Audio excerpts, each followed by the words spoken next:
Welcome to Kids Story World. Sankranti ಹಬ್ಬ ಬಂದರೆ ಅತ್ತೆ ಸುಬ್ಬಮ್ಮನವರ ಮನೆಯಲ್ಲಿ ಏನೋ ಯುದ್ಧದ ವಾತಾವರಣ. ಹಬ್ಬ ಅಂದ್ರೆ ಹಬ್ಬದ ತರ ಇರಬೇಕಾ ಅನ್ನೋದು ಅವರ ಡೈಲಾಗ್. ಈ ವರ್ಷ ಅವರ ಹೊಸ ಸೊಸೆ ರಾಧಾ ಮನೆಗೆ ಬಂದ ಮೊದಲ ಸಂಕ್ರಾಂತಿ. ರಾಧಾ ಸ್ವಲ್ಪ ಸ್ಮಾರ್ಟ್, ಸ್ವಲ್ಪ ಚಾಣಾಕ್ಷ, ಆದರೆ ಅತ್ತೆಯ ಮುಂದೆ ಮಾತ್ರ ತುಂಬಾ ಸೌಮ್ಯವಾಗಿ ನಡೆದುಕೊಳ್ಳುವ ತಜ್ಞೆ. ಸಂಕ್ರಾಂತಿಯ ಹಿಂದಿನ ದಿನವೇ ಅತ್ತೆ ಶುರು ಮಾಡಿದ್ರು. ರಾಧಾ, ಇವತ್ತು ಭೋಗಿ ಹಬ್ಬ. ನಾನು ದೊಡ್ಡ ರಂಗೋಲಿ ಹಕ್ಕಿದು ಆಯ್ತು. ಎಳ್ಳು, ಬೆಲ್ಲ, ಕಡಲೆಕಾಯಿ, ಕೊಬ್ಬರಿ ಎಲ್ಲ ರೆಡಿಯಾ? ರಾಧಾ ನಗುತ್ತಾ, ಹೌದು ಅತ್ತೆ, ಎಲ್ಲ ರೆಡಿ ಅಂತ ಹೇಳಿದಳು. ಆದರೆ ಒಳಗೊಳಗೆ, ಇವರೇನ್ ಹಿಂಗೆ ಆಡ್ತಾರೆ, ಅಯ್ಯೋ ದೇವರೇ ಅಂದುಕೊಂಡಳು. ರಾಧಾ, ಪೊಂಗಲ್ ಮಾಡು ಇವತ್ತು. ನೀರು ಜಾಸ್ತಿ ಹಾಕ್ಬೇಡ, ರುಚಿ ಚೆನ್ನಾಗಿ ಇರ್ಬೇಕು, ಸ್ವಲ್ಪ ಸಿಹಿ ಜಾಸ್ತಿನೇ ಹಾಕು ಅಂದಳು. ರಾಧಾ ಮನಸ್ಸಿನಲ್ಲಿ, ಅತ್ತೆನೆ ಮಾಡಿದ್ರೆ ಆಗೋದು, ನಂಗ್ ಬೇರೆ ಕಾಫಿ ಮಾಡೋಕು ಬರಲ್ವೇ, ಬಿಡು ಯೂಟ್ಯೂಬ್ ನೋಡಿ ಅಡುಗೆ ಮಾಡಿದ್ರೆ ಆಯ್ತು ಅಂತ ನಗುತ್ತಿದಳು. ಸಂಕ್ರಾಂತಿ ದಿನ ಅಡುಗೆ ಶುರು ಆಯಿತು. ಸಕ್ಕರೆ ಅಚ್ಚು, ಎಳ್ಳು ಉಂಡೆ, ಹುಗ್ಗಿ, ಪಾಯಸ, ಪಟ್ಟಿ ಮುಗಿಯಲೇ ಇಲ್ಲ. ಅತ್ತೆ, ಪೊಂಗಲ್ಗೆ ಬೆಲ್ಲ ಕಡಿಮೆ ಆಗಿದೆ ಅಂದಳು ರಾಧಾ.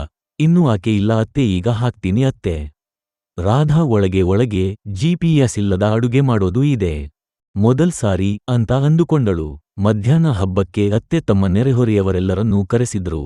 ನಮ್ಮ ಸೊಸೆ ತುಂಬಾ ಚೆನ್ನಾಗಿ ಅಡುಗೆ ಮಾಡ್ತಾಳೆ ಅಂತ ಹೊಗಳಿದ್ರು. ರಾಧಾ ಶಾಕ್, ಇಷ್ಟು ಹೊತ್ತು ಬೈದವ್ರೆ ಈಗ ಹೊಗಳ್ತಿದಾರಲ್ಲ. ಹಬ್ಬದ ಹೈಲೈಟ್ ಆಯ್ತು, ಎಳ್ಳು ಬೆಲ್ಲ ಕೊಡುವ ಸಮಯ. ಅತ್ತೆ ದೊಡ್ಡ ತಟ್ಟೆ ಹಿಡಿದುಕೊಂಡ್ರು. ಎಳ್ಳು ಬೆಲ್ಲ ತಗೊಂಡು ಒಳ್ಳೆ ಮಾತು ಹೇಳಬೇಕು ಅಂತ ಘೋಷಣೆ. ರಾಧಾ ಅತ್ತೆಗೆ ತಟ್ಟೆ ಕೊಟ್ಟು ನಗುತ್ತಾ ಹೇಳಿದಳು, ಎಳ್ಳು ಬೆಲ್ಲ ತಿಂದ್ರೆ ಮಾತು ಸಿಹಿಯಾಗಿರಬೇಕು ಅತ್ತೆ. ಇವತ್ತಿನಿಂದ ಕಾಮೆಂಟ್ ಸ್ವಲ್ಪ ಕಡಿಮೆ ಮಾಡ್ತೀರಾ? ಎಲ್ಲರೂ ನಗ್ಬಿಟ್ಟರು. ಅತ್ತೆ ಕ್ಷಣಕಾಲ ಸೈಲೆಂಟ್. ನಂತರ ಜೋರಾಗಿ ನಕ್ಕು, ಈ ಸೊಸೆ ಚಾಣಾಕ್ಷೆ ಕಣೆ. ಸರಿ, ಇವತ್ತಿನಿಂದ ಬೈಗುಳಕ್ಕೆ ಸಂಕ್ರಾಂತಿ ರಜೆ ಅಂತ ಹೇಳಿದ್ರು.